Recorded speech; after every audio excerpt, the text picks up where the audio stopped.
Salut à tous, bienvenue dans cette nouvelle masterclass et cette dernière masterclass d'un cycle de 5 qui s'achève là en ce mois d'août ensoleillé et où il fait très chaud. D'ailleurs, j'espère qu'on n'entend pas trop derrière le ventilo qui me permet de faire cette masterclass sans mourir.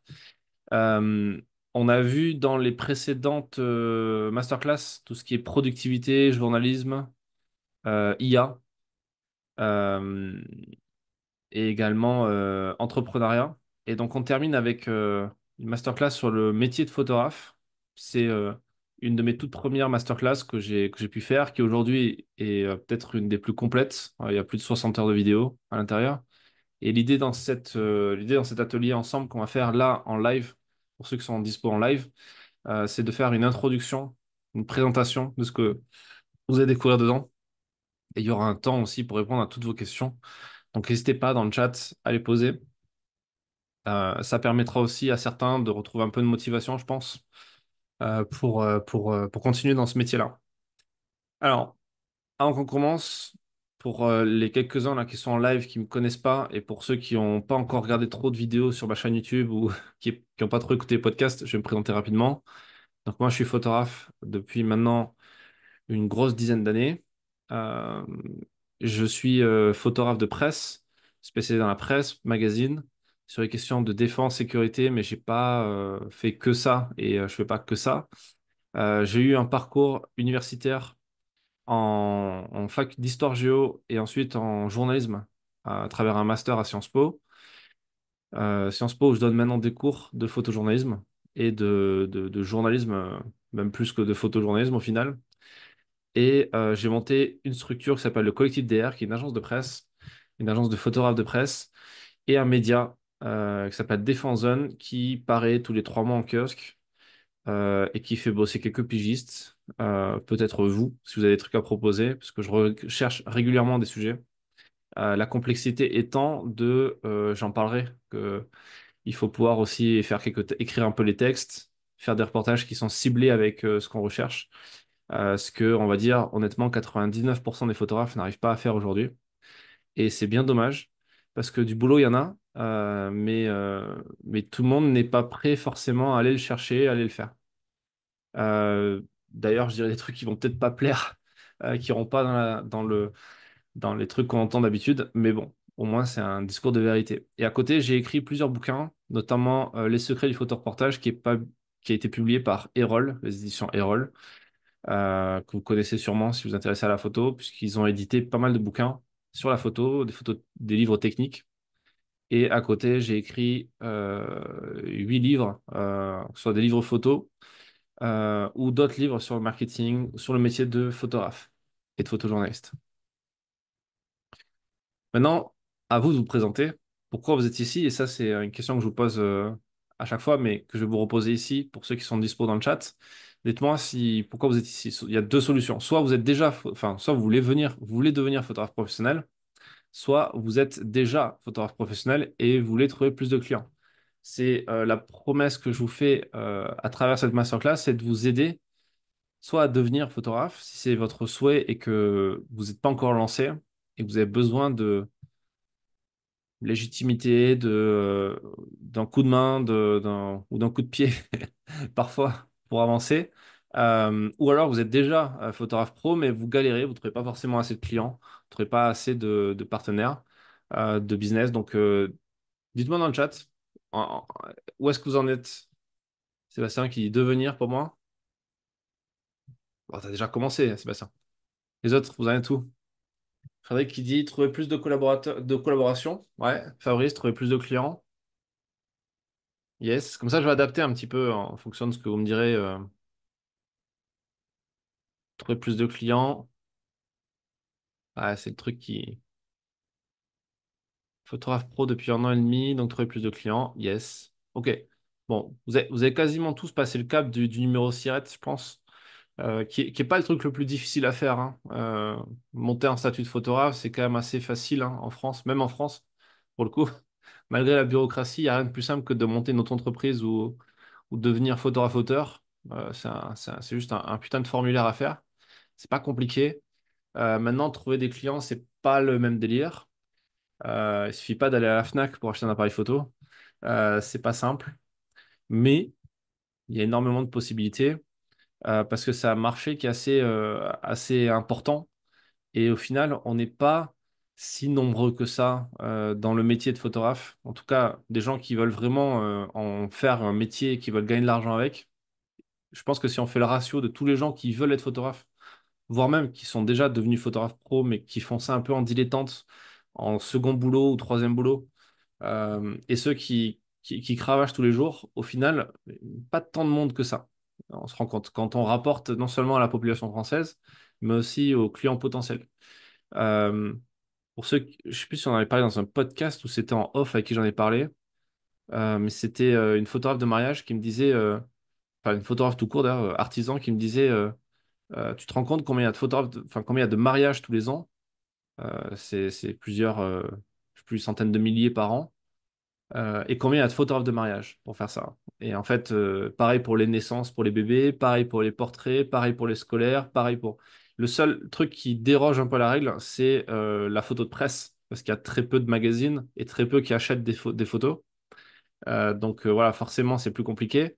Mais en ce qui est de la photo corporate, combien il y a d'entreprises en France potentiellement qui seraient intéressées pour payer un photographe si vous proposez des tarifs adaptés, pas complètement ubuesques, bah, ça marche très bien en fait. Alors, pourquoi ce métier? C'est Vincent qui dit la question pourquoi vous êtes ici pour amener plus de réponses, vivre de sa passion, liberté de challenge. Justement, tiens, merci Sébastien, tu me fais tu fais une bonne remarque et qui amène vers une question que je vous pose à tous. Pourquoi ce métier? Pourquoi vous voulez faire de la photo? Pourquoi concrètement vous voulez devenir photographe? Est-ce que vous êtes déjà d'ailleurs posé cette question? En dehors du fait que c'est cool, que c'est un rêve depuis que vous êtes toute petit, etc. Depuis que vous avez trouvé l'appareil photo de vos grands-pères, je sais pas quoi. C'est c'est souvent le discours de plein de photographes. Pourquoi concrètement vous voulez être photographe professionnel? Qu'est-ce qui vous pousse? Qu'est-ce qui vous amène à... qu'est-ce qui vous fait envie concrètement? Est-ce que vous êtes déjà posé cette question-là? Ah, c'est collaboratif là ce soir. Et pour ceux qui regarderont en replay, dans les commentaires, dites-moi pourquoi vous voulez être photographe? Qu'est-ce qui vous pousse à faire ça? Alors, la curiosité d'autres domaines, intéressant. Vivre d'une passion, mais monétiser cette passion pour en vivre. Ouais. Après, on pourrait partir dans le débat philosophique. Est-ce que quand on commence à gagner de l'argent avec sa passion, ça reste une passion? Toujours la même question. Je connais plein de photographes qui ont arrêté la photo pour dire, parce qu'ils disaient que, ils expliquaient ça publiquement en disant que ça les dégoûtait, etc. Et que du coup, ils voulaient garder une passion pour la photographie, etc. Bon, en gros, c'est surtout parce qu'ils n'arrivaient pas à trouver de clients, mais ou c'était pas adapté ce qu'ils faisaient. À devenir indépendant, ça c'est une bonne raison aussi. Allez, dites-moi, quoi d'autre? Ceux qui sont en train de regarder une série sur Netflix en même temps que cette masterclass, on vous voit. Vivre de ma passion, témoigner, yes. Pensez à bien mettre tout le monde dans le chat. Créer mon activité, être indépendant, marre du salariat, ouais, yes. Ok, bon, ça revient un petit peu, c'est un petit peu toujours un peu les mêmes réponses et c'est logique, hein. Indispensable, vital, essentiel, mais besoin d'en vivre, yes. Ok, bon, je veux dire pourquoi moi je me suis lancé là-dedans, ça peut-être vous donner un peu d'inspiration pour ceux qui ne trouvaient pas de réponse. Moi, je me suis lancé là-dedans et j'ai surtout continué là-dedans quand j'ai découvert le truc. C'était pour vivre des aventures, pour rentrer dans les coulisses du monde, parce qu'on se rend compte que, surtout dans le photojournalisme, on va dans des endroits où on n'a pas forcément accès d'habitude. Enfin, pour ceux qui ont couvert, par exemple, les Jeux Olympiques, bah, plutôt que de regarder les JO derrière la télé comme tout le monde, il y en a certains qui étaient présents sur le toit du stade de France. Il y a des gens qui étaient présents euh, derrière les barrières de sécurité des matchs de basket, de foot, etc. Vous êtes dans les coulisses. Et c'est vachement intéressant. On apprend énormément, on découvre plein de choses. C'est même au-delà de ça une sorte de mission de vie qui a du sens. C'est quand on cherche un peu de sens dans sa vie, on se rend compte que le métier de photographe est vraiment parfait pour ça. Ça permet de s'enrichir intellectuellement socialement aussi, et enfin d'être libre. Je te rejoins, Chloé, qui dit c'est un métier qui me fait découvrir le monde, j'ai envie de le raconter, un domaine qui me rend vivante, lien avec les gens, indépendance. Ouais. Bon, on est sur la même longueur d'onde là, je pense. C'est pour ça qu'on se lance, c'est pour ça qu'on continue, c'est pour ça qu'on y croit. Et le mot croire est super important en fait, parce qu'il faut presque, quand je dis c'est une mission de vie, c'est presque une religion, le photojournalisme et la photo. Parce que si on n'a pas l'espoir, si on n'a pas une croyance en ce qu'on fait, on peut vite abandonner. Parce que c'est très dur. Euh, c'est très dur et la preuve, la plupart des gens n'y arrivent pas. Ça, c'est d'ailleurs quelque chose qui est vachement intéressant.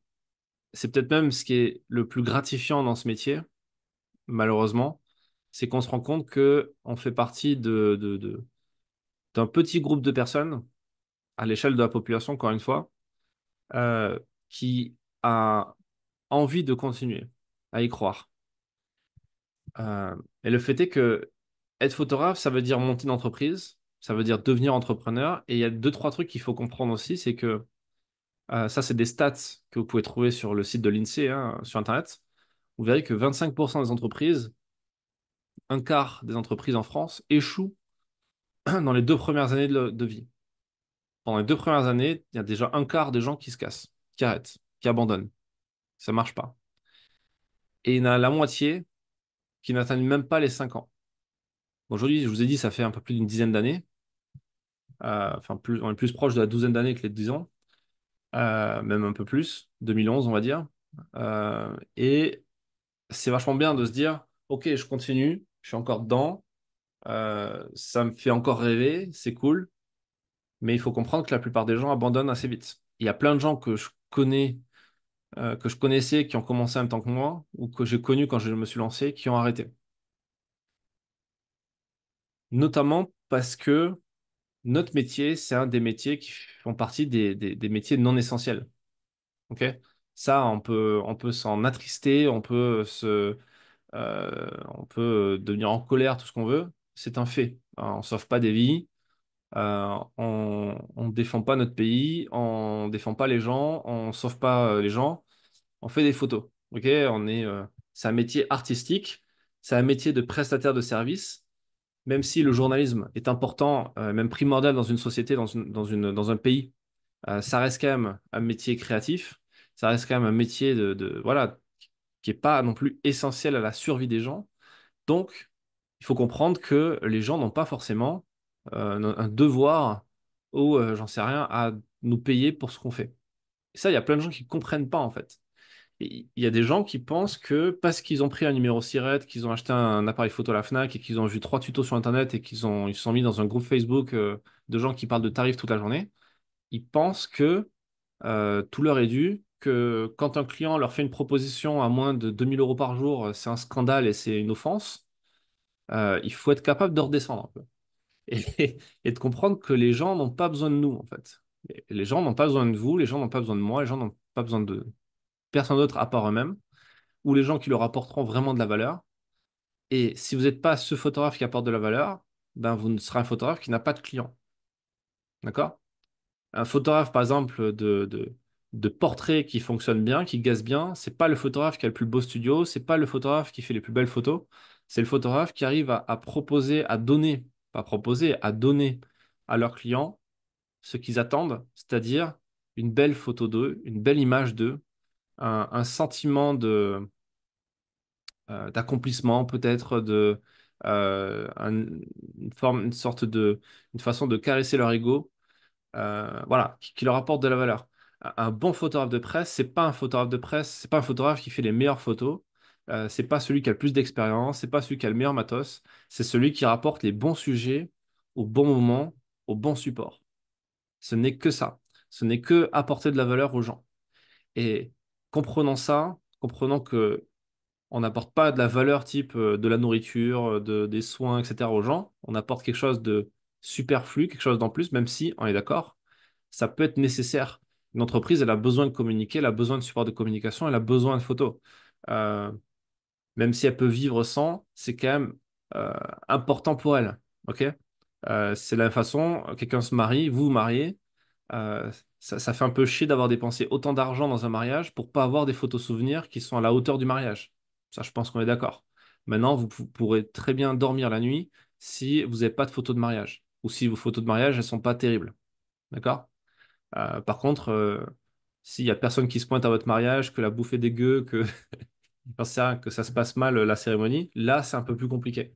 Donc c'est pour ça que c'est pareil, les photographes de mariage, en général, je crois avoir vu un truc comme quoi le budget de la photo de mariage, c'est à peu près 10% du mariage, du budget global. 10%, c'est beaucoup et pas beaucoup. Sur un mariage à 10 000 euros, 1 000 euros de photos, bon, c'est pas mal, hein, quand même, mine de rien. Il y a d'autres trucs à payer qu'un mec qui va faire des photos. Mais un photographe qui se démerde bien peut être capable de dire, oui, mais attends, si je fais pas de photos de ça, cet argent n'aura pas, enfin, pas servi à rien, mais sera oublié, etc. Donc, à vous de réussir à amener de la valeur. Mais partez du principe que la plupart des gens n'y arrivent pas. Pourquoi? Parce qu'ils pensent que les gens ont besoin d'eux, parce que ça va tomber du ciel ou j'en sais rien. L'autre problème aussi par rapport à ce métier, parce qu'il faut parler des problèmes avant de parler aussi des solutions et parler de- des choses. Enfin, on n'est pas des bisounours, hein, il faut parler aussi de ce qui ne fonctionne pas. C'est que c'est un métier qui est solitaire. C'est un métier comme beaucoup de métiers d'entrepreneurs. Vous êtes seul à mener votre bateau, votre entreprise. Bah, vous allez, pourquoi pas, un jour tomber dans le burn-out ou tomber dans la dépression ou tomber dans les galères. Et vous serez toujours seul devant ces galères. Même si vous êtes entouré, même s'il y a des gens qui veulent vous aider, ça pourra partir que de vous. Ça pourra fonctionner que si vous acceptez votre sort, en quelque sorte, et vous acceptez de vous sortir les doigts seul. Il n'y a personne qui va venir vous aider, ou en tout cas, il n'y a personne qui va venir vous sauver. Ça sera toujours à vous d'y arriver. Et de plus en plus de gens se lancent, même si on est peu nombreux, ben, on sera forcément de plus en plus nombreux, parce que c'est de plus en plus facile de faire des photos, c'est de plus en plus facile de se lancer, c'est de plus en plus facile de trouver des clients. Pourquoi? Parce qu'aujourd'hui, il y a plein d'outils marketing qui sont extrêmement puissants. Vous avez toutes les techniques d'automatisation avec le no-code, tous les nouveaux logiciels qui se créent pour accélérer votre démarchage par mail, par exemple, ou sur les réseaux sociaux pour trouver des clients. Vous avez des outils comme l'IA. J'ai fait une autre masterclass sur l'IA, vous pourrez aller la voir juste après si ça vous intéresse, qui est un super outil marketing pour trouver des clients aussi et pour gagner en productivité. Donc, le niveau devient de plus en plus élevé. Les bonnes photos sont de plus en plus simples à faire. C'est pas compliqué de faire de belles photos. Euh, et du coup, il y a de plus en plus de gens qui peuvent se lancer dessus. Par contre, petit rappel, la stat en haut, là, elle change pas trop, hein. Un quart des entreprises, elles échouent dans les 2 premières années. Et si vous voulez mon avis, je pense que on va plus vers les 50% qui vont échouer dans les 2 premières années, hein, pas dans les 5 ans. Vu comment c'est foutu en ce moment, avec la conjoncture économique, la crise et tout, enfin, je pense que ça, on y est bien, quoi. Euh, quand je vous disais, vous restez seul, c'est un truc qu'il faut vraiment assimiler, c'est que vous pouvez pas déléguer votre responsabilité sur les autres. Tout comme on ne délègue pas son exemplarité, on ne délègue pas ses responsabilités. Et je dis ça pourquoi? Parce qu'il y a plein de gens qui pensent, je l'entends, hein, des gens qui se lancent, qui me disent, oui, mais en fait, ce qui me manque, c'est quand j'aime bien poser la question hein, aux photographes qui se lancent, je leur pose la question, qu'est-ce que vous pensez qui vous manque pour y arriver? Qu'est-ce qui vous manque pour avoir des clients, par exemple? Et systématiquement, une grande partie des gens me disent, en fait, moi, je suis pas un bon commercial, il faudrait que je trouve un bon commercial pour me trouver des clients. Ou alors, il faudrait que je trouve un bon community manager. Ou il faut que je trouve un bon monteur si je veux faire de la vidéo. Ou un bon retoucheur pour gérer les photos de mon mariage. Etc., etc. C'est- Il y a rarement le concept de... Il y a très peu de gens qui disent, bah, en fait, il me manque les compétences et des connaissances dans tel milieu pour y arriver. Après, c'est humain, hein. On a tous un ego, plus ou moins gros, qu'on a du mal à faire taire, ou en tout cas qui nous pousse à pas reprendre les rênes en fait de nos responsabilités. Et on a tendance à déléguer un peu le truc. Or, encore une fois, on peut s'entourer de gens, on peut déléguer des choses, mais à condition de savoir le faire soi-même, à condition d'être capable de le faire soi-même déjà à une échelle, à une grande échelle parce que la plupart des gens ne sont pas capables de faire. Et être capable aussi de prendre des coups. ok, je pense que ça vous est tous arrivé d'avoir des déceptions avec des gens plus ou moins proches. Peut-être, vous avez peut-être été déjà trahi par des gens que vous pensez être des amis, des gens proches, etc. Ça arrive à tout le monde. Si ça vous est pas arrivé, dommage. Malheureusement, désolé quoi. Euh, et quelque part, c'est presque une bonne chose parce que c'est dans ces moments-là qu'on a l'énergie pour essayer d'aller un peu plus loin. On a l'énergie et la rage de vouloir faire des trucs. Parce que quand ça se passe bien, qu'il se passe rien, on n'a pas trop conscience de ce qui se passe concrètement. On ne sait pas ce qui fonctionne bien, ce qui fonctionne pas. Alors que quand c'est la merde, quand commence à se prendre des coups, là, on a des données, on peut avancer. Ça fait un peu maso dit comme ça, mais c'est quand même assez vrai. Autre fact important, et le fait que les gens n'y arrivent pas, c'est que les écoles photo forment pas l'entrepreneuriat. Qui parmi vous a suivi une école photo ici? Qui est passé par la case école photo ou BTS photo ou fac photo, j'en sais rien.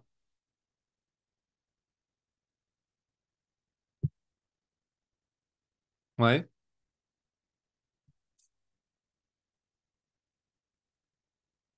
Moi, perso, je suis pas passé par une école photo. J'ai fait un master en journalisme et on n'avait pas de cours photo en fait.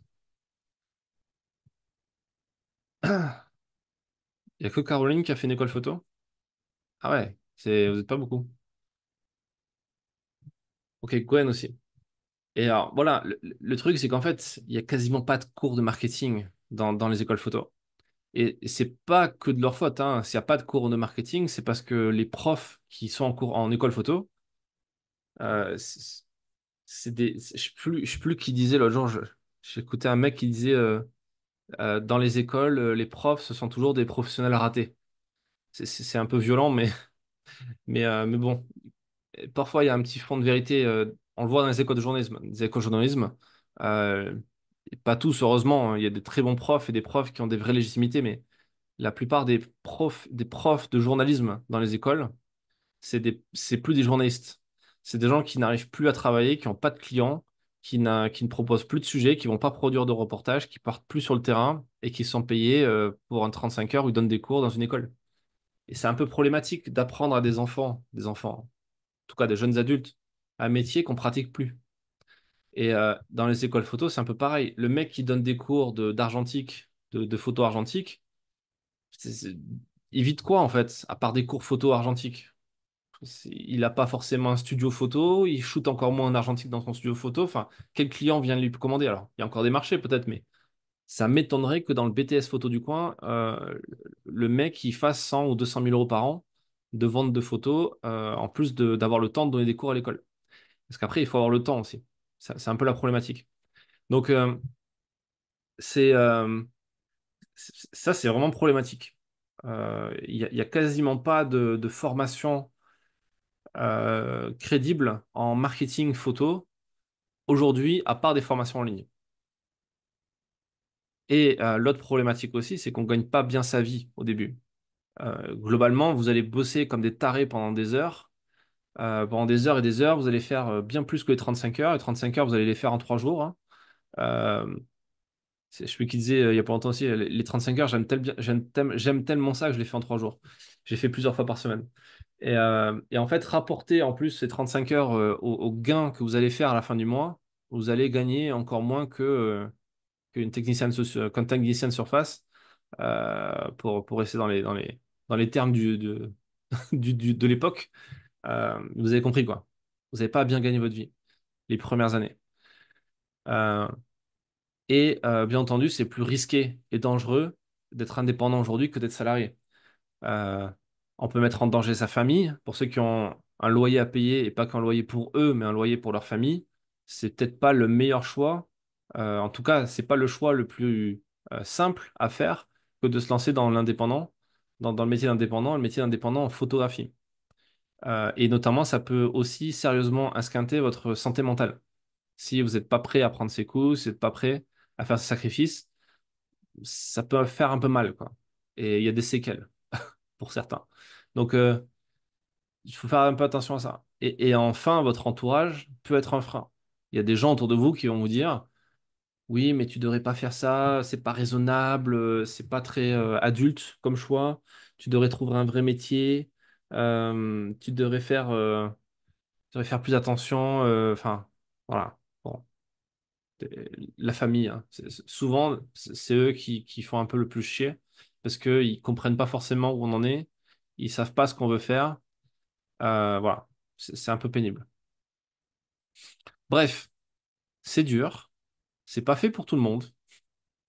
Et j'ai fini mon disclaimer de plusieurs dizaines de minutes, qui est un peu long, mais en même temps, c'est un truc qu'il faut entendre, que la plupart des gens vous diront pas, que vous découvrirez au bout de 1 an ou 2 ans d'activité. Enfin, on l'entendra pas dans les écoles photo. En même temps, les mecs, le business d'une école photo, c'est d'avoir des élèves qui vont ou pas devenir photographe, ils s'en foutent, mais qui soient passés par la classe formation. Donc les gens vont vous attirer, vont proposer une formation, c'est cool, mais vont pas vous expliquer ce qui se passe derrière. Moi, j'ai des formations à vendre. Je vais vous apprendre à faire pas à faire des photos, mais je vais vous apprendre à vendre des photos. Je vais vous apprendre à devenir un bon photographe, à être un photographe professionnel dans la démarche, pour être capable de trouver des clients et les fidéliser sur le long terme, de durer, de continuer à exister 10 ans après. Mais je vous mentirai pas sur le fait que il y a un très faible pourcentage de gens qui suivent mes cours qui arrivent à vendre ne serait-ce qu'une seule photo derrière, parce que malheureusement, je peux pas être derrière tout le monde à mettre des coups de pied au cul pour que les gens appliquent ce que je leur propose de faire. Et par contre, là, je peux vous garantir que 100% des gens qui appliquent ce que je donne comme conseil ont des résultats, ont des publications dans la presse pour ceux qui choisissent la presse magazine ou la presse tout court, ou vendent des mariages ou vendent des prestations et me remercient derrière parce que ça marche. Et me disent, putain, c'est marrant, ça marche. Oui, c'est marrant, ça marche. Mais autant faut-il le faire. Ce qui est le plus compliqué en soi. Est-ce que déjà à ce stade, il y a des questions dans le chat? Est-ce que ça vous parle tout ça? Est-ce que pour ceux d'ailleurs qui ont commencé il y a quelques temps déjà, vous vous retrouvez un petit peu dans cette situation-là? La méthode pour y arriver. Concrètement, en résumé, ce qu'on va voir dans les 60 heures qui arrivent là, de cette masterclass, et un peu plus parce qu'il y a régulièrement du nouveau contenu qui arrive. Mais bon, 60 heures déjà, c'est pas mal, hein. Je sais pas combien ça fait là, le nombre d'épisodes de Game of Thrones, mais je crois qu'on doit être pas loin, hein. Déjà, le premier truc à faire, c'est de maîtriser votre appareil photo. Ça, je vous l'apprendrai pas. Pourquoi? Parce qu'il y a des millions d'heures sur Internet qui vous apprennent à shooter en mode manuel, à cadrer des images plus ou moins bien, à pas faire trop de la merde, à fournir des images correctes, bien exposées, nettes, voire avec une démarche, une écriture photographique derrière. Euh, à trouver son style, etc. Ça, c'est pas compliqué aujourd'hui. Vous pouvez vous former gratuitement en ligne. Vous allumez YouTube et c'est parti, quoi. Et après, vous partez sur le terrain, vous faites des photos. Il n'y a même pas besoin d'avoir un appareil photo à 10 000 balles dans les mains pour le faire. Un téléphone, ça suffit. Un entrée de gamme, un réflexe d'entrée de gamme ou un hybride d'entrée de gamme à moins de 1 000 balles, ça suffit. Si vous me dites 1 000 balles, c'est trop pour commencer, il y a des boîtiers d'occasion à 400 balles, 500 balles. C'est pas très cher. Bon, si 300 balles, 400 balles, c'est déjà trop cher, c'est peut-être pas le meilleur métier dans lequel il faut se diriger parce qu'il y aura toujours besoin d'avancer de l'argent. Mais ça, c'est autre chose. Donc, déjà, premier truc, suivez des tutos en ligne pour maîtriser votre boîtier. Ensuite, apprenez les bases, les règles de base du cadrage. Et ensuite, allez nourrir votre regard, votre œil en regardant des expos, en lisant des livres photos, en allant sur les festivals photos. Là, dans quelques semaines, il y aura le salon Visa, le festival Visa pour l'image à Perpignan. C'est le plus gros festival de photojournalisme au monde. C'est le plus intéressant au monde. C'est là où il y a le plus de photos, de reportages publiés, de projections de photos, d'expos photos et des dizaines d'expositions à regarder. Il y a des gens à rencontrer. C'est une semaine par an. C'est le b.a-ba en fait pour ceux qui veulent se lancer dans ce métier, qui veulent devenir photographe de presse ou qui veulent vendre des photos un jour, ou même photographe documentaire. La base, c'est d'aller à Visa pour l'image. Ne serait-ce qu'une après-midi, c'est à Perpignan et ça vaut largement le coup. Je connais personne qui m'a dit un jour, euh, putain, je suis allé à Visa pour l'image, c'était nul à chier. Personne ne m'a jamais dit ça. Je l'ai dit à quelqu'un il y a pas longtemps qui doutait, c'était marrant. Donc voilà. Donc je vous conseille d'y aller. Je vous conseille après de regarder des photos, de regarder des livres photos, d'acheter des livres photos si vous le pouvez, de faire votre petite bibliothèque comme j'ai derrière moi là. pour y replonger de temps en temps, pour nourrir votre regard. Et ensuite, vous avez un livre photo gratuit qui s'appelle Instagram. Vous pouvez suivre la production de tous les photographes dans le monde et vous pouvez du coup faire un apprentissage en continu de cette façon. Ensuite, conseil et qui fait partie de la méthode, trouvez une thématique que vous aimez et devenez un expert dans cette thématique. Ça peut être le sport, ça peut être la religion, ça peut être l'économie, ça peut être la guerre, ça peut être le people, ça peut être la santé, ça peut être les jardins, les plantes, l'artisanat, je sais pas quel sport un peu particulier. Enfin, ça peut être n'importe quoi. Du moment qu'il y a des magazines qui en parlent, du moment qu'il y a des entreprises dans ce secteur, il y a des besoins d'image, il y aura une place pour vous. Et c'est justement en étant niché dans une thématique et en étant un expert de cette thématique que vous allez progresser, que vous allez trouver vos clients, vos premiers clients, et ensuite encore plus de clients. Vous allez pouvoir vous faire un nom dans cette thématique. Vous allez pouvoir être le photographe de portrait dans telle ville ou telle région ou telle même zone géographique. Vous allez pouvoir devenir le photographe de mariage de telle ville. Vous allez pouvoir devenir le photographe expert des sports de glisse en France. Vous allez pouvoir devenir le photographe expert du surf à tel endroit.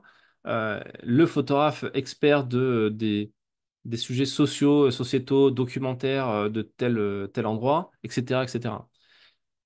Trouver une thématique, et quand je dis une thématique, c'est pas vous enfermer, je dis pas qu'il faut s'enfermer dans une seule thématique et y rester. Moi, par exemple, j'ai commencé par la thématique des sports extrêmes. J'ai commencé par faire des photos de mecs enfin de mecs et de nanas aussi, mais plus de mecs que de nanas, qui sautent de falaises avec des parachutes, qui font du funambulisme, qui font de l'escalade, qui font du vélo sur des 3000 mètres d'altitude, qui font plein de trucs comme ça rigolos. Ensuite, je me suis redirigé vers la sécurité, la géopolitique, l'armée. J'ai pu faire des sujets sur l'écologie, sur plein de trucs comme ça. Donc, il n'y a pas de limite, mais partez d'une thématique que vous allez maîtriser à fond avant de passer à une prochaine. Quand vous serez lassé ou quand vous en aurez marre, bah, vous passez à une autre thématique. Mais s'il y a bien une chose qu'il faut retenir, c'est l'idée, c'est pas de se former que à la photographie ou même que au marketing pour les photographes. C'est aussi se former dans la thématique dans laquelle vous êtes. Si vous voulez, par exemple, vous lancer dans la thématique des forêts, par exemple. Je donne un exemple. Les forêts, les arbres, la nature, etc. Ben, suivez des formations sur cette logique-là. Regardez des documentaires sur les forêts. Soyez incollable sur ça. Si par exemple votre thématique c'est le culinaire, la cuisine, la bouffe, il faut que vous soyez capable de connaître des recettes, connaître des restaurants, connaître les grands guides gastronomiques, connaître tout ce secteur-là. Et aujourd'hui, grâce à Internet, vous avez tout accessible. Il n'y a rien de plus simple. Si vous posez ne serait-ce qu'une heure devant une page blanche à chercher des idées, à noter où est-ce que vous pourrez trouver des idées et qu'est-ce que vous connaissez déjà sur cette thématique, que vous allez une heure dans une bibliothèque, vous prenez les 15 bouquins qui parlent de ça et que vous commencez à la regarder en diagonale, à noter des choses, à regarder ne serait-ce que les tables des matières, les sommaires. Si vous bloquez une heure sur YouTube et vous regardez des documentaires ou des vidéos sur ce secteur, vous allez devenir un expert, vous allez en savoir plus que 99% des gens sur cette thématique. Alors, Sébastien, très bonne remarque. La thématique, est-ce que la thématique, ça peut être l'environnement ou est-ce que c'est trop large? C'est pas forcément très large. C'est juste que plus c'est large, plus ça va être compliqué de devenir un expert de toute cette thématique. Tu vois? Il vaut mieux commencer avec une thématique assez nichée. Donc, ça peut être l'environnement, mais ça peut être une sous-rubrique de l'environnement. Par exemple, euh, ça peut être le réchauffement climatique, tu vois, par exemple. Ou ça peut être les incendies dans les forêts. Ou ça peut être, je sais pas, euh, ça peut être encore une fois les forêts ou les coraux. Tiens, le corail, par exemple, c'est lié à l'environnement. Tu vas pouvoir faire le photographe qui fait des reportages sur les mecs qui plantent du corail ou les récifs coralliens qui arrivent à se régénérer ou ceux qui sont détruits. Il y a déjà beaucoup de choses à faire. En fait, on a l'impression que parce qu'on va partir dans une thématique assez précise, on a l'impression de ne pas avoir beaucoup de choses à faire. On a l'impression que c'est trop restreint, que c'est trop petit, que c'est pas assez ambitieux. Mais en fait, c'est déjà ambitieux de partir sur un truc comme ça. La vraie ambition, c'est d'être capable d'aller creuser un maximum sur cette thématique et d'en apprendre plus que 99% des gens. Mais je peux vous garantir que si vous passez déjà 1 heure à étudier un sujet à fond en lisant des livres, des livres vraiment qualifiés sur le secteur, à regarder des vidéos sur ça, à lire des articles sur Internet sur ça, vous allez déjà devenir plus concerné et plus sachant que 90% des gens sur ce domaine. Tu vois? Et ensuite, il faut expérimenter en allant sur le terrain et en photographiant des séries photos. Pas que des photos, pas faire une photo par-ci par-là. Il faut construire en série. Il faut raconter une histoire avec votre appareil photo. Ça veut dire, une fois que vous avez trouvé votre expertise, votre niche, votre thématique, vous allez vous dire, OK, je vais raconter une histoire sur cette thématique à travers des personnages, à travers un décor, à travers des éléments de storytelling. Là, je vous renvoie vers la masterclass qu'on a fait sur le storytelling, enfin l'atelier qui est dans cette masterclass, où on parle beaucoup de ça en long, en large, en travers, euh, sur comment on rend intéressant une histoire, comment on construit cette histoire. Mais déjà, de base, il faut avoir cette envie, cet objectif. Fixez-vous déjà cet objectif d'aller raconter une histoire, plusieurs histoires, sur cette thématique. D'accord? Et enfin, la photographie, c'est un métier de réseau, le journalisme aussi, la communication plus largement aussi. Ça fonctionne en contactant des gens, en contactant des experts, des confrères, des iconographes, des gens qui vont acheter des images et en proposant votre travail. J'ai arrêté de compter le nombre de photographes qui ont déjà proposé, enfin qui ont déjà qui ont déjà fait des choses, qui ont fait des reportages, qui ont des choses à montrer, mais qui n'ont jamais rien montré. Et la première fois qu'ils ont montré quelque chose à des rédactions de magazines, à des iconographes, des rédacteurs en chef, c'est le jour où je leur ai mis un vrai coup de pied au cul pour qu'ils le fassent parce que je les ai mis dans la même pièce qu'un mec qui achète des photos. Et le pire, c'est que souvent ça a marché. Il y a des gens qui ont acheté juste parce qu'ils ont montré ce qu'ils avaient fait. Et parce que c'était montré au bon moment à la bonne personne. Mais encore une fois, hein, je reviens sur ce que je disais au tout début. Moi, je pourrais jamais faire les choses à votre place. Je peux vous aider, vous accompagner, vous faciliter le chemin, mais il faut aller faire les photos, il faut avoir cette expertise sur ce que vous allez faire, et ensuite le montrer, le présenter d'une bonne façon, euh, en comprenant que vous n'avez rien à perdre. Moi, je vous apprends la bonne marche, les bonnes choses, les bonnes façons de faire pour bien présenter les choses, pour maximiser vos chances. Mais même si vous n'arrivez pas à voir vous n'avez pas tous les codes, vous pouvez toujours présenter des choses. C'est juste que ça va être compliqué de rester crédible pour les gens, mais en tout cas, le premier truc à faire, c'est de produire et ensuite de montrer. Autre conseil pour y arriver, ça peut sembler bateau, mais putain, c'est tellement sous-coté et tellement pas compris par plein de gens. Il faut être patient. Patient, ça veut pas dire attendre que ça tombe. Patient, ça veut dire faire un max de trucs et pas regarder le résultat. Ne pas aller au résultat, ne pas chercher à savoir si ça a marché ou pas marché. Pas dans un premier temps. Dans un premier temps, il faut envoyer des trucs, il faut faire des choses, il faut passer à l'action. Et il faut faire ça de façon organisée, de façon rigoureuse pour que ça fonctionne. Il faut être humble, rester humble de ce qu'on fait, comprendre que ce qu'on fait, c'est pas forcément incroyable, surtout au début, c'est plus nul qu'autre chose d'ailleurs, comparé à tout ce que les gens voient. Euh, il faut être ambitieux et résilient. Moi, je suis un peu tout mis dans la même phrase, hein. mais, mais on pourrait passer 2 heures pour parler de chaque terme. Euh, et je peux raconter plein d'anecdotes sur ces thématiques-là, mais j'en parle en long, en large, en travers dans la masterclass complète. Donc, on va en rester là pour ce soir, sur cette partie-là. Mais voilà, les maîtres mots, c'est ça, c'est patient, organisé, super rigoureux. Et pas juste un peu rigoureux, mais il faut vraiment être putain de rigoureux.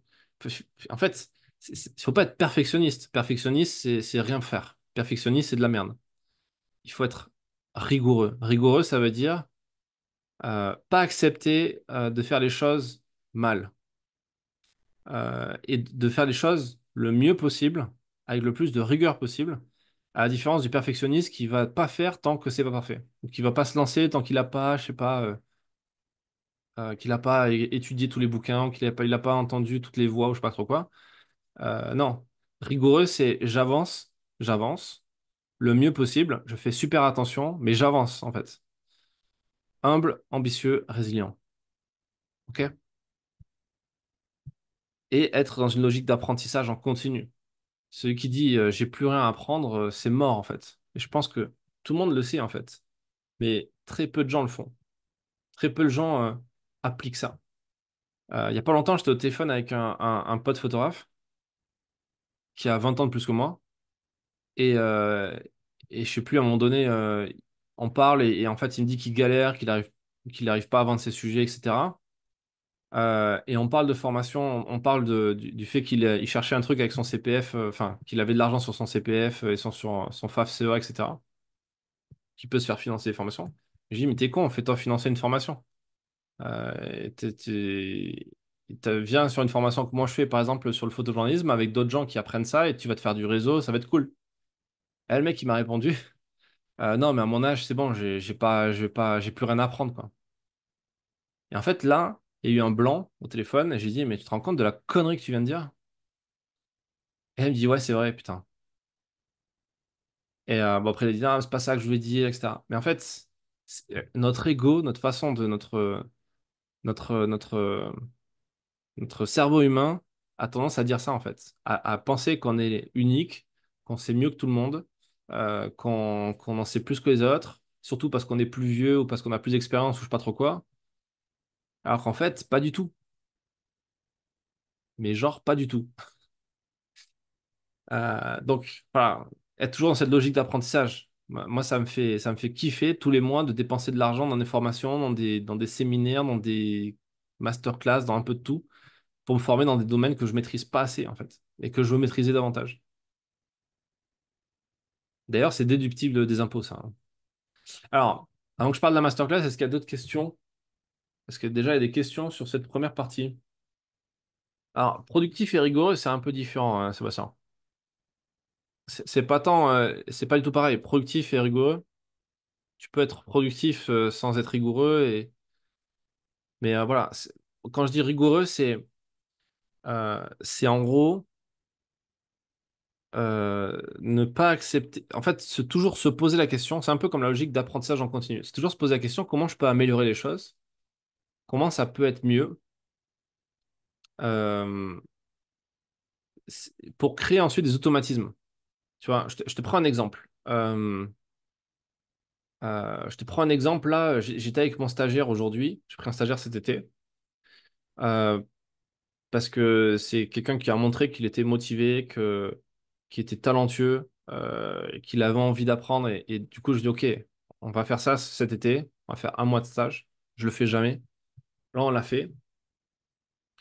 Alors, on est parti en reportage, on a fait truc. Et aujourd'hui, on bossait un peu sur le montage vidéo. Et il a fait un truc, il a suivi des tutos, un truc qui ne matchait pas, qui marchait pas. Un truc qui collait pas parce que c'était pas harmonieux sur le son, etc. C'était pas bon. Et je dis, regarde, j'ai passé du temps à l'expliquer comment être rigoureux sur le montage sonore pour que le montage sonore soit bon, en fait, que ça passe, que ça passe à l'oreille, qu'on comprenne. Et en fait, de base, on fait pas attention. Et c'est pareil en cadrage photo. On pourrait faire une photo, du moment que la photo nous plaît à nous, on se dit, elle va plaire aux autres. Et en fait, c'est complètement con. La photo, c'est pas parce qu'elle nous plaît qu'elle va plaire aux autres. C'est pas parce qu'on est fier de nous d'avoir fait une photo nette ou une photo avec une sorte de flou net qui claque, mais qui est très basique et qui apporte aucune information que les gens vont vouloir acheter cette photo. D'accord? Un client, il voudra une photo qui lui parle à lui ou qui lui apporte de la valeur à lui, pas à vous. Et pour ça, il faut être rigoureux, il faut être capable de se dire, euh, est-ce que ça correspond à ce que je veux montrer, à ce que je veux dire, à ce que je veux faire? Et est-ce que ça correspond aux attentes que vont avoir le client ou là, pour le coup, pour le montage audio, que les gens, quand ils vont écouter, est-ce qu'ils vont bien comprendre, est-ce que ça sera agréable à écouter? Vous voyez? Et ça, c'est pas facile en fait. Tant qu'il n'y a pas quelqu'un derrière, qu'il n'y a pas un connard comme moi qui dit là, c'est pas bon, il faut que tu retravailles le truc, bah nous, on se dit c'est bon, on a fait le boulot, on a fait le taf. Et c'est ce qui fait d'ailleurs, je recolle un petit peu avec le coup d'être indépendant et de foirer sa boîte. Quand on est seul, on n'a pas ce recul nécessaire. On n'a pas les gens qui vont nous dire, là, tu es en train de faire de la merde. Il n'y a personne pour dire, là, attention, tu vas dans le mur, tu fais n'importe quoi. c'est pas la bonne décision. Il y a plein de signes qui montent, il y a plein de red flags qui montrent que c'est pas bien. S'il y a personne qui vous le dit, on fait tous la connerie en fait. D'accord? Donc voilà. Euh, alors, je vais parler un petit peu de la masterclass en entier, des 60 heures de vidéo qui vous attendent derrière. En gros, c'est... Donc, s'il y a des questions sur ça, n'hésitez pas. Et puis, à la fin de cette présentation-là, je répondrai à toutes vos questions aussi, s'il y en a. Donc, n'hésitez pas à commencer à les rédiger ou autre chose, à y penser.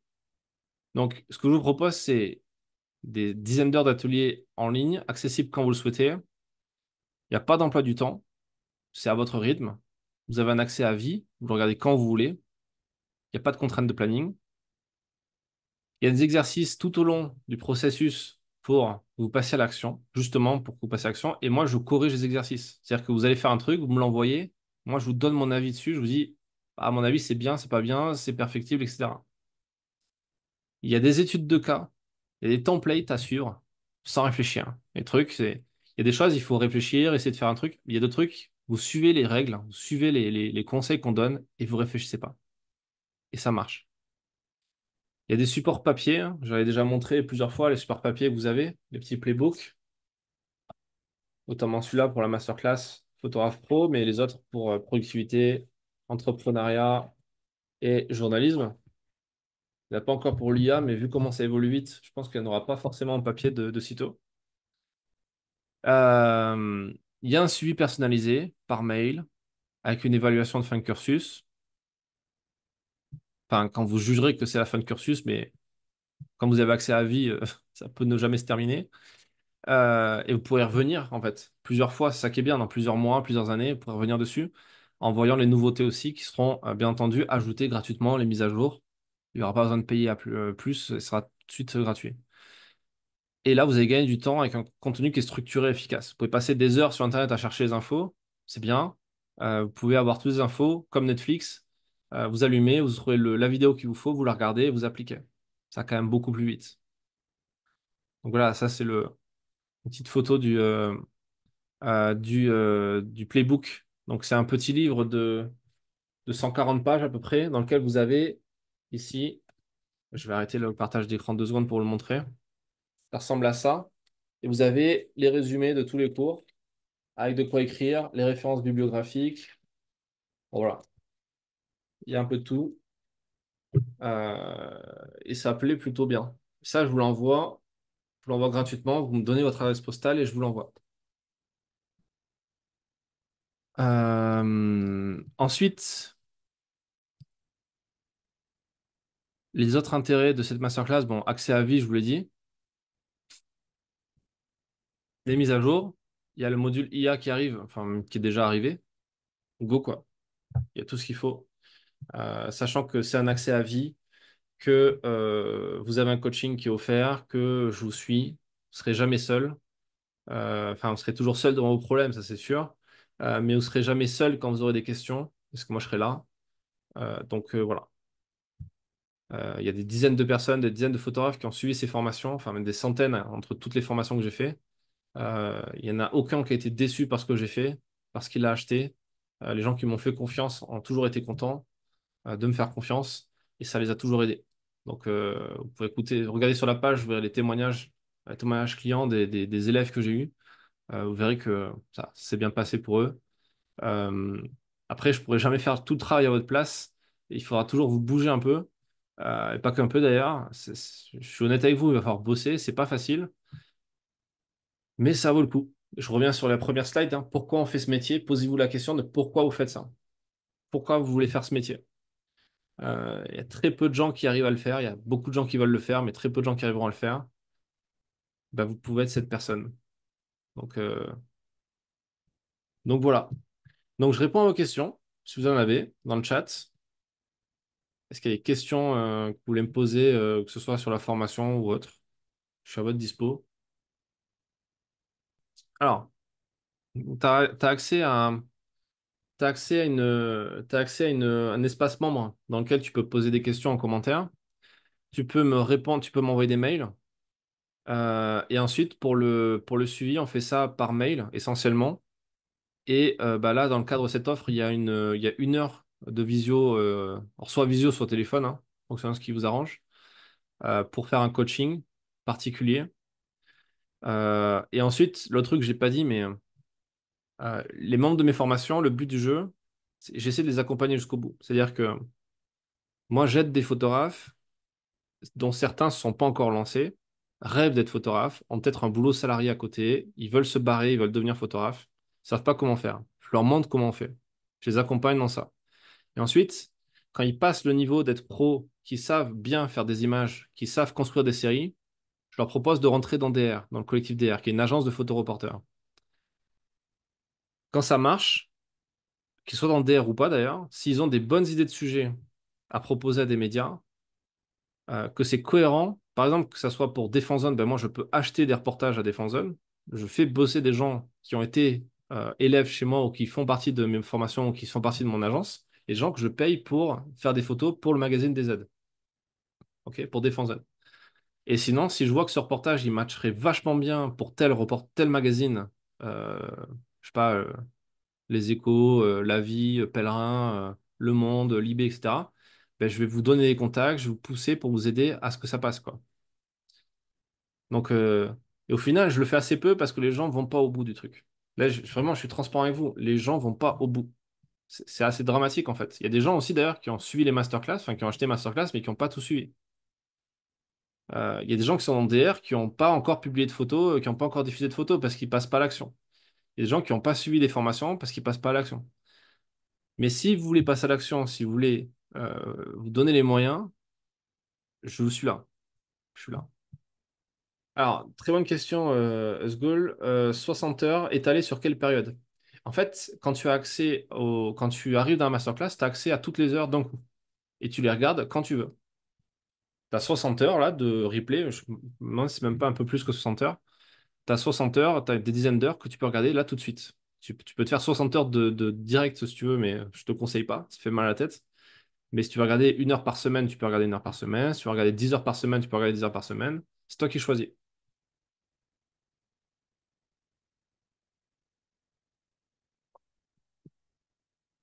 C'est à votre rythme.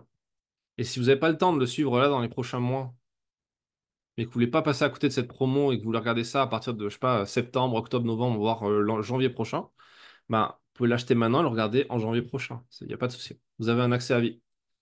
Et l'heure de visio qu'on fait ensemble, on la fait quand vous voulez. On la fait soit demain, soit dans 6 mois, soit dans 2 ans, quand vous voulez. Bah, dans 2 ans, si je suis encore là, et vous aussi, on va toucher du bois quand même.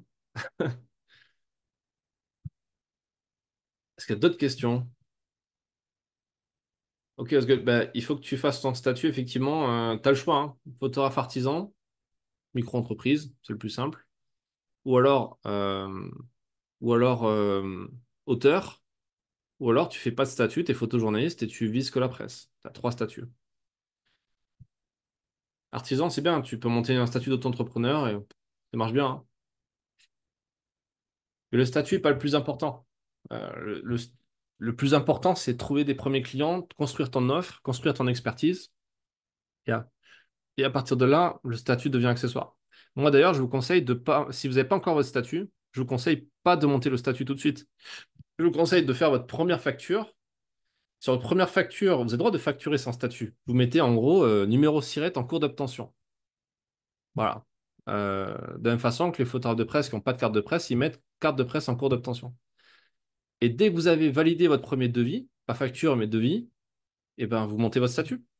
Ça se fait en une journée. Ouais, tu peux faire un devis sans numéro SIRET en fait, hein. Tu peux très bien faire, tu dis, bah voilà, un devis, ça engage pas grand-chose. Enfin, ça engage pas grand-chose. Attention, je n'ai pas dit ça. Juste que, ou en tout cas, tu n'es même pas obligé d'attendre le devis. Tu négocies avec un client potentiel. Tu dis, OK, est-ce que vous êtes d'accord sur tel tarif? Le mec te dit oui, bah tu montes ton statut. Tant qu'il dit pas oui, tu montes pas ton statut. Tu vois? Pourquoi attendre pour faire son statut? J'ai rien compris. Alors, j'ai pas compris. En fait, ce que je veux dire, c'est qu'il y a des gens qui vont se lancer, qui vont euh, passer du temps à faire leur statut, enfin monter leur statut, à faire les cartes de visite, à faire un site internet, et qui vont pas utiliser ce temps pour faire du démarchage ou pour positionner leur offre, pour définir leur avatar client, pour faire tout ce que je vous explique dans la masterclass, quoi. Pour monter son business plan. D'abord, le premier truc à faire, c'est pas de créer un statut, c'est de monter un business plan.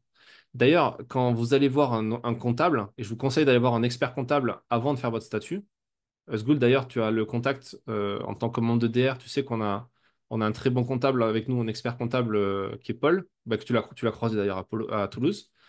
Euh, Paul, le premier truc qu'il te demande, c'est ton business plan. Il te montre un peu comment en faire un aussi rapidement, mais il te demande ton business plan pour savoir quel est le statut le plus adapté pour toi. Et d'ailleurs, si ensuite ça a besoin d'avoir un comptable ou pas. Si tu fais moins de 30 000 € par an, si tu as prévu de faire moins de 30 000 € par an, ça sert à rien de prendre un comptable. Et ça sert à rien de faire autre chose qu'une micro-entreprise, par exemple, ou un statut d'auteur. Si tu as prévu de faire plus, tu peux monter une entreprise, tu vois, par exemple. Mais c'est bien d'avoir les premiers clients ou les premiers contacts de clients, tu vois, les premiers prospects.